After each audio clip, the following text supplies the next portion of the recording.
ஒரு சொட்டு எண்ணெய் கூட இல்லாமல் சூப்பரான கிறிஸ்பி பொட்டேட்டோ எப்படி செய்யுதுன்னு பார்க்கலாமா? ஒரு குக்கரில் 3 மீடியம் சைஸ் உருளைக்கிழங்க கட் பண்ணி சேர்த்துக்கலாம். கொஞ்சமாக தண்ணி ஊற்றி 3லேருந்து 4 விசில் வச்சு எடுத்துக்கோங்க.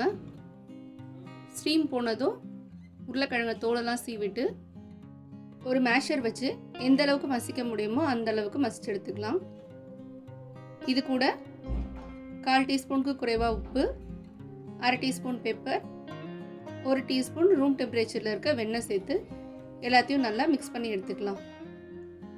மிக்ஸ் பண்ணின பேட்டரை உங்களுக்கு ஷேப் வேணும்னா பைப்பிங் பேக்கில் போட்டுட்டு எந்த ஷேப் வேணுமோ அதுக்கேற்ற நாசில் போட்டு ஒரு பட்டர் ஷீட்டில் இந்த மாதிரி சின்ன சின்னதாக போட்டுக்கலாம். பைப்பிங் பேக் இல்லைனா கையிலேயே இந்த மாதிரி ரஃபாக கொஞ்சம் கொஞ்சமாக பேப்பரில் ஃபில் பண்ணிவிடுங்க. இது எல்லாத்தையும் 180 டிகிரிக்கு 40 மினிட்ஸ் பேக் பண்ணி எடுத்திங்கன்னா சூப்பரான கிறிஸ்பி பொட்டேட்டோ ரெடி.